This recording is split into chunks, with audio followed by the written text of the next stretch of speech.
भगवान श्री सत्यनारायण की कथा केवल एक धार्मिक अनुष्ठान नहीं, बल्कि सत्य, श्रद्धा और भक्ति का अद्भुत संगम है। यह कथा हमें यह सिखाती है कि जो भी श्रद्धा और सच्चे मन से श्री हरि की आराधना करता है, उसके जीवन में सभी दुख और कष्ट दूर हो जाते हैं। सत्यनारायण व्रत करने से परिवार में सुख शांति बनी रहती है, मनोकामनाएं पूर्ण होती हैं और जीवन में सौभाग्य की वृद्धि होती है। यह कथा हमें सिखाती है कि धर्म, सत्य और भगवान की भक्ति से बड़ा संकट भी टल जाता है। तो आइए श्री हरि की इस मंगलमयी कथा का श्रवण करें और उनका आशीर्वाद प्राप्त करें, और कमेंट में सत्यनारायण भगवान की जय जरूर लिखें। पहला अध्याय। एक समय नैमिषारण्य तीर्थ में शौनकादि 88,000 ऋषियों ने श्री सूत जी से पूछा, हे प्रभु, इस कलयुग में वेद विद्या रहित मनुष्य को प्रभु भक्ति किस प्रकार मिलेगी तथा उनका उद्धार कैसे होगा? इसलिए हे मुनि, कोई ऐसा तप कहिए जिसमें थोड़े समय में पुण्य प्राप्त होवे तथा मन वांछित फल मिले। वह कथा सुनने की हमारी इच्छा है।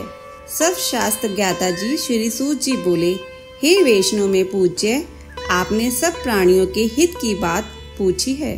अब मैं उस श्रेष्ठ व्रत को आप लोगों से कहूँगा, जिस व्रत को नारद जी ने लक्ष्मी नारायण से पूछा था और लक्ष्मीपति ने मुनि श्रेष्ठ नारद से कहा था, सो ध्यान से सुनो।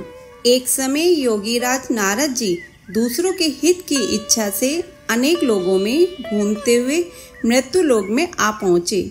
यहाँ अनेक योनियों में जन्मे हुए प्राय सभी मनुष्य को अपने कर्मों द्वारा अनेकों दुखों से पीड़ित देखकर सोचा, किस यत्न के करने से निश्चय ही प्राणियों के दुखों का नाश हो सकेगा। ऐसा मन में सोचकर विष्णु लोक को गए। वहाँ श्वेत वर्ण और 4 भुजाओं वाले देवों के इष्ट नारायण को देखकर, जिनके हाथों में शंख, चक्र, गदा और पद्म थे तथा वरमाला पहने हुए थे, स्तुति करने लगे, हे भगवान, आप अत्यंत शक्ति से संपन्न हैं।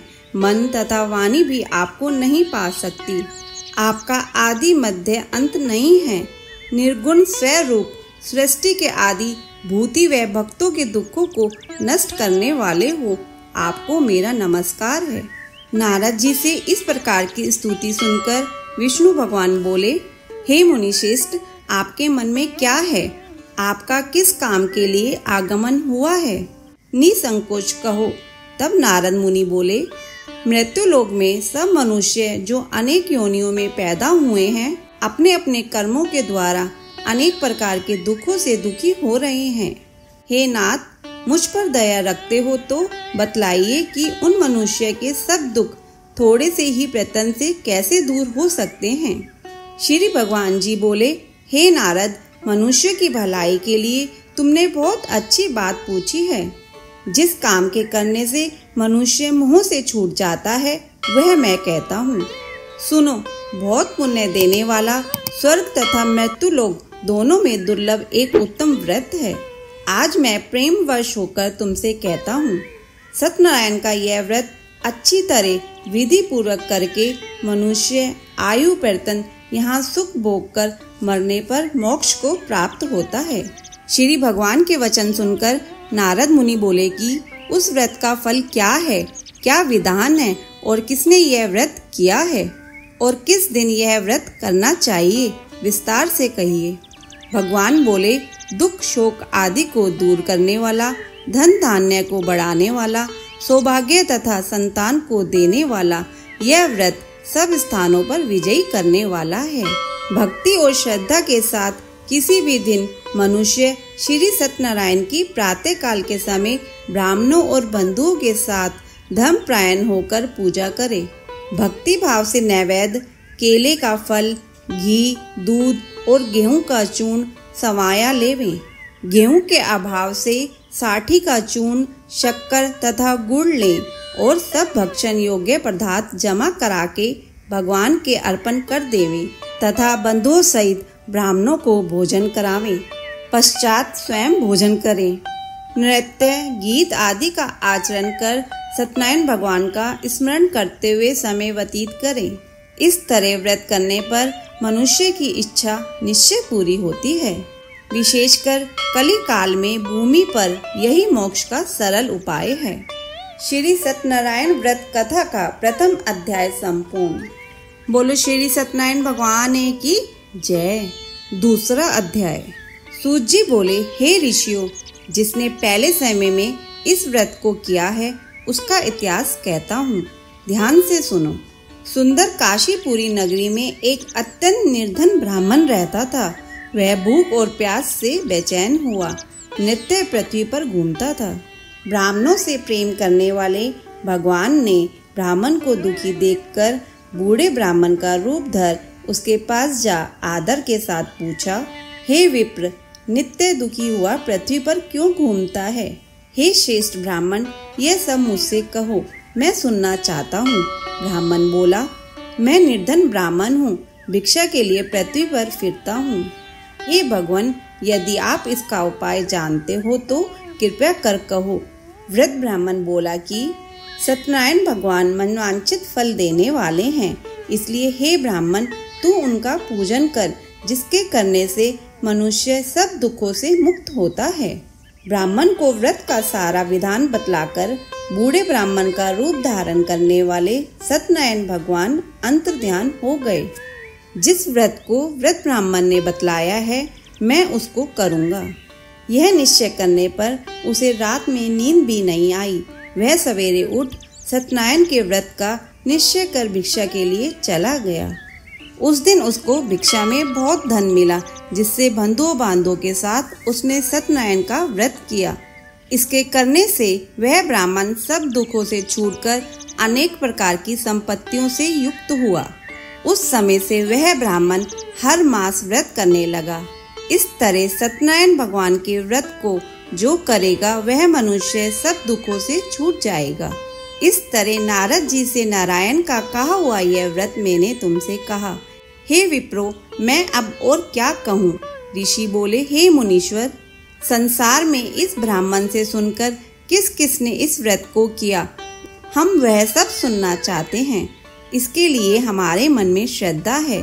सूत जी बोले, हे मुनियों, जिस जिसने इस व्रत को किया है वह सब सुनो। एक समय एक ब्राह्मण धन और ऐश्वर्य के अनुसार बंधुओं बांधों के साथ व्रत करने को तैयार हुआ। उसी समय एक लकड़ी बेचने वाला बूढ़ा आदमी आया और बाहर लकड़ियों को रखकर ब्राह्मण के मकान में गया। प्यास से दुखी लकड़हारा उनको व्रत करते देखकर ब्राह्मण को नमस्कार कर कहने लगा कि आप यह क्या कर रहे हैं और इसके करने से क्या फल मिलता है, कृपया करके मुझसे कहो। ब्राह्मण ने कहा, सब मनोकामनाओं को पूरा करने वाला यह सत्यनारायण भगवान का व्रत है। इसकी ही कृपा से मेरे यहाँ धन धान्य आदि की वृद्धि हुई है। ब्राह्मण से इस व्रत के बारे में जानकर लकड़हारा बहुत प्रसन्न हुआ। चरणामत ले और प्रसाद खाने के बाद अपने घर को गया। लकड़हारे ने अपने मन में इस प्रकार का संकल्प किया कि आज ग्राम में लकड़ी बेचने से जो धन मिलेगा उसी से सत्यनारायण देव का उत्तम व्रत करूंगा। यह मन में विचार कर वह बूढ़ा आदमी लकड़ियां अपने सिर पर रखकर जिस नगर में धनवान लोग रहते थे वह ऐसे सुंदर नगर में गया। उस रोज वहां पर उसे उन लकड़ियों का दाम पहले दिनों से चौगुना मिला। तब वह बूढ़ा लकड़हारा दाम ले और अति प्रसन्न होकर पक्के केले की पूली, शक्कर, घी, दूध, दही और गेहूं का चूर्ण इत्यादि सत्यनारायण भगवान के व्रत की कुल सामग्रियों को लेकर अपने घर गया। फिर उसने अपने भाइयों को बुलाकर विधि के साथ भगवान जी का पूजन और व्रत किया। उस व्रत के प्रभाव से वह बूढ़ा लकड़हारा धन, पुत्र आदि से युक्त हुआ और संसार के समस्त सुख भोग कर बैकुंठ को चला गया। श्री सत्यनारायण व्रत कथा का दूसरा अध्याय संपूर्ण।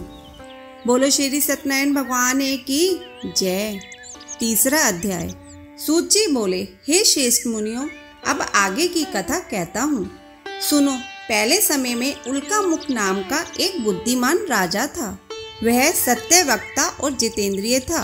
प्रतिदिन देव स्थानों पर जाता तथा गरीबों को धन देकर उनके कष्ट दूर करता था।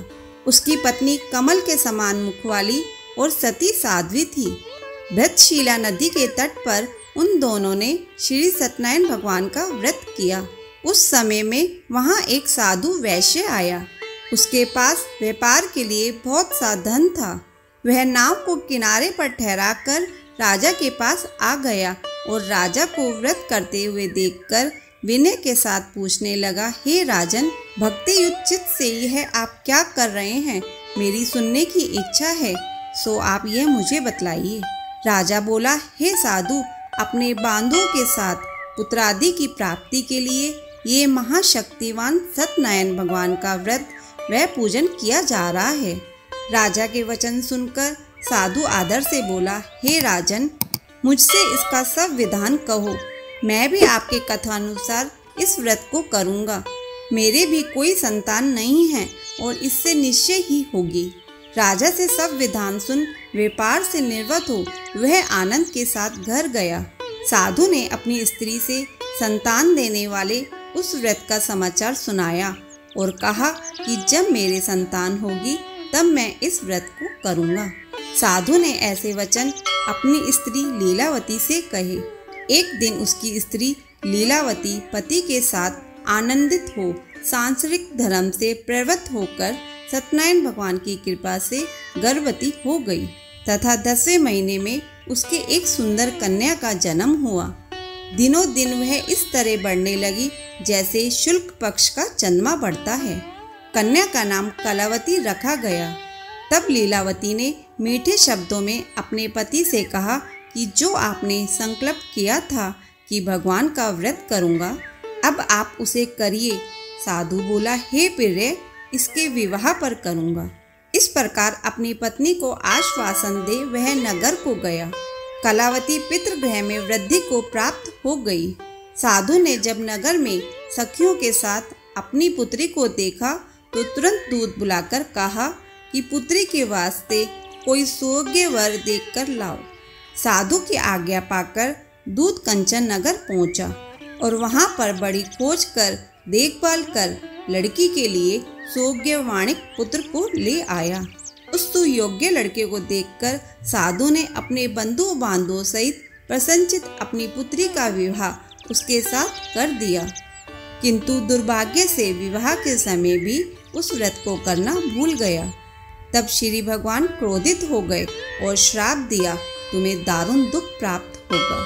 अपने कार्य में कुशल साधु बनिया जमाता सहित समुद्र के समीप स्थित रतनपुरक नगर में गया और वहां दोनों ससुर जमाई चंद्रकेतु राजा के उस नगर में व्यापार करने लगे। एक रोज भगवान सत्यनारायण की माया से प्रेरित कोई चोर राजा का धन चुराकर भागा जा रहा था, किंतु राजा के दूतों को आता देखकर चोरों ने घबराकर भागते हुए राजा के धन को वहीं चुपचाप रख दिया जहां वो ससुर जमाई ठहरे हुए थे। जब दूतों ने उस साधु वैश्य के पास राजा के धन को रखा देखा तो वे दोनों को बांधकर ले गए और प्रसन्नता से दौड़ते हुए राजा के समीप जाकर बोले, यह दो चोर हम पकड़कर लाए हैं, देखकर आज्ञा दे। तब राजा की आज्ञा से उनको कठोर कारावास में डाल दिया गया और उनका सब धन छीन लिया। सत्यनारायण भगवान के श्राप द्वारा उनकी पत्नी भी घर पर बहुत दुखी हुई और घर पर जो धन रखा था चोर चुरा कर ले गए। शारीरिक व मानसिक पीड़ा तथा भूख प्यास से अति दुखित हो अन्न की चिंता में कलावती एक ब्राह्मण के घर गई। वहां उसने सत्यनारायण भगवान का व्रत होते देखा। फिर कथा सुनी तथा प्रसाद ग्रहण कर रात को घर आई। माता ने कलावती से कहा, हे पुत्री, अब तक कहाँ रही? वह तेरे मन में क्या है? कलावती बोली, हे माता, मैंने एक ब्राह्मण के घर श्री सत्यनारायण भगवान का व्रत देखा है। कन्या के वचन सुनकर लीलावती भगवान के पूजन की तैयारी करने लगी। लीलावती ने परिवार और बंधुओं सहित श्री सत्यनारायण भगवान का पूजन किया और वर मांगा कि मेरे पति और दामाद शीघ्र आ जावे। साथ ही प्रार्थना की कि हम सबका अपराध क्षमा करो। सत्यनारायण भगवान इस व्रत से संतुष्ट हो गए और राजा चंद्रकेतु को सपने में दर्शन देकर कहा, हे राजन, दोनों वैश्यों को प्रातः ही छोड़ दो, और उनका सब धन जो तुमने ग्रहण किया है दे दो, नहीं तो मैं तेरा धन, राज्य, पुत्रादि सब नष्ट कर दूंगा। राजा से ऐसे वचन कहकर भगवान अंतर्ध्यान हो गए। प्रातःकाल राजा चंद्रकेतु ने सभा में अपना सपना सुनाया। फिर दोनों वाणिक पुत्रों को कैद से मुक्त कर सभा में बुलाया। दोनों ने आते ही राजा को नमस्कार किया। राजा मीठे वचनों से बोला, हे महानुभाव, भाविवश ऐसा कठिन दुख प्राप्त हुआ है, अब तुम्हें कोई भय नहीं। ऐसा कहकर राजा ने उनको नए नए वस्त्राभूषण पहनाए तथा उनका जितना धन लिया था उससे दुगना धन देकर आदर सहित विदा किया। दोनों वैश्य अपने घर को चल दिए। श्री सत्यनारायण व्रत कथा का तीसरा अध्याय संपूर्ण। बोलो श्री सत्यनारायण भगवान की जय। चौथा अध्याय। सूत जी बोले, वैश्य ने मंगलाचार करके यात्रा आरंभ की और अपने नगर को चला। उनके थोड़ी दूर निकलने पर दंडी वेशधारी ने सत्यनारायण से उनसे पूछा, हे साधु, तेरी नाव में क्या है? अभिमानी वणिक हंसता हुआ बोला, हे दंडी, आप क्यों पूछते हो? क्या धन लेने की इच्छा है? मेरी नाव में तो बेल और पत्ते भरे हैं। वैश्य का कठोर वचन सुनकर भगवान ने कहा, तुम्हारा वचन सत्य हो। दंडी ऐसा कहकर वहां से दूर चले गए और कुछ दूर जाकर समुद्र के किनारे बैठ गए। दंडी के जाने पर वैश्य ने नित्य क्रिया करने के बाद नाव को ऊंची उठी देखकर अचंभा किया और नाव में बेल पत्ते आदि देखकर मूर्छित हो जमीन पर गिर पड़ा। फिर मूर्छा खुलने पर अत्यंत शोक प्रकट करने लगा। तब उसका दामाद बोला कि आप शोक न करें, ये दंडी का श्राप है, अतः उनकी शरण में चलना चाहिए, तभी हमारी मनोकामना पूरी होगी। दामाद के वचन सुनकर दंडी के पास पहुंचा और अत्यंत भक्ति भाव से नमस्कार करके बोला, हे भगवान, आपकी माया से मोहित ब्रह्मा आदि भी आपके रूप को नहीं जानते, तब मैं अज्ञानी कैसे जान सकता हूँ? आप प्रसन्न होइए, मैं सामर्थ्य के अनुसार आपकी पूजा करूँगा। मेरी रक्षा करो और पहले के समान नौका में धन भर दो। उसके भक्ति युक्त वचन सुनकर भगवान प्रसन्न हो उसकी इच्छा अनुसार वर देखकर अंतर्ध्यान हो गए। तब उन्होंने नाव पर आकर देखा कि नाव धन से परिपूर्ण है। फिर वह भगवान सत्यनारायण का पूजन कर साथियों सहित अपने नगर को चला। अब अपने नगर के निकट पहुंचा तब दूत को घर भेजा। दूत ने साधु के घर जा उसकी स्त्री को नमस्कार कर कहा कि साधु अपने दामाद सहित इस नगर के समीप आ गए हैं। ऐसा वचन सुन साधु की स्त्री ने बड़े हर्ष के साथ सत्यदेव का पूजन कर पुत्री से कहा, मैं अपने पति के दर्शन को चाहती हूँ, तू कार्य पूर्ण कर श्री का। माता के ऐसे वचन सुन कलावती प्रसाद छोड़कर पति के पास गई। प्रसाद की अवज्ञा के कारण सत्यदेव ने रुष्ट हो गए। उसके पति को नाव सहित पानी में डुबा दिया। कलावती अपने पति को न देखकर रोती हुई जमीन पर गिर गई। इस तरह नौका को डूबा हुआ तथा कन्या को रोता देख साधु दुखित होकर बोला, हे प्रभु, मुझसे या मेरे परिवार से जो भूल हुई है उसे क्षमा करो। उसके दीन वचन सुनकर सत्यदेव प्रसन्न हो गए और आकाशवाणी हुई, हे साधु, तेरी कन्या मेरा प्रसाद को छोड़कर आई है, इसलिए इसका पति अदृश्य हुआ है। यदि वह घर जाकर प्रसाद खाकर लौटे तो इसे पति अवश्य मिलेगा। ऐसी आकाशवाणी सुनकर कलावती ने घर पहुंचकर प्रसाद खाया। फिर आकर पति के दर्शन किए। तत्पश्चात साधु ने बंधुओं बांधुओं सहित सत्यदेव का विधि पूर्वक पूजन किया। उस दिन से वह पूर्णिमा को सत्यनारायण भगवान का पूजन करने लगे। फिर इस लोक का सुख भोग कर अंत में स्वर्ग लोक को गया। श्री सत्यनारायण व्रत कथा का चौथा अध्याय संपूर्ण। बोलो श्री सत्यनारायण भगवान की जय। पांचवा अध्याय। सूत जी बोले, हे ऋषियों, मैं और भी कथा कहता हूँ, सुनो। प्रजा पालन में लीन त्वनध्वज नाम का एक राजा था। उसने भी भगवान का प्रसाद त्याग कर बहुत दुख पाया। एक समय वन में जाकर वन्य पशुओं को मारकर बड़ के पेड़ के नीचे आया। वहाँ उसने ग्वालों को भक्ति भाव से बांधों सहित सत्यनारायण जी का पूजन करते देखा। राजा देखकर भी अभिमानवश वहाँ नहीं गया और न नमस्कार ही किया। जब ग्वालों ने भगवान का प्रसाद उसके सामने रखा तो वह प्रसाद को त्याग कर अपनी सुंदरी नगरी को चला गया। वहीं उसने अपना सब कुछ नष्ट पाया तो वह जान गया कि यह सब भगवान ने किया है। तब वह विश्वास कर ग्वालों के समीप गया और विधि पूर्वक पूजन कर प्रसाद खाया तो सत्यदेव की कृपा से पहले जैसा था वैसा ही हो गया। फिर दीर्घ काल तक सुख भोग कर मरने पर स्वर्गलोक को गया। जो मनुष्य इस परम दुर्लभ व्रत को करेगा भगवान की कृपा से उसे धन धान्य की प्राप्ति होगी। निर्धन धनी और बंदी बंधन से मुक्त होकर निर्भय हो जाता है। संतानहीनों को संतान प्राप्ति होती है तथा सब मनोरथ पूर्ण होकर अंत में वैकुंठ धाम को जाता है। जिन्होंने पहले इस व्रत को किया अब उनके दूसरे जन्म की कथा कहता हूँ। व्रत शतानंद ब्राह्मण ने सुदामा का जन्म लेकर मोक्ष को पाया। उल्कामुख नाम का राजा दशरथ होकर वैकुंठ को प्राप्त हुआ। साधु नाम के वैश्य ने मोर ध्वज बनकर अपने पुत्र को आरे से चीरकर मोक्ष को प्राप्त किया। महाराज तुम ध्वज ने स्वयं भू होकर भगवान से भक्ति युक्त कर्म कर मोक्ष प्राप्त किया। श्री सत्यनारायण व्रत कथा संपूर्ण। बोलो श्री सत्यनारायण भगवान की जय। अगर आपको ये कथा सुनना अच्छा लगा हो तो इसे लाइक करके शेयर करें। चैनल पर नए हैं तो सब्सक्राइब करें।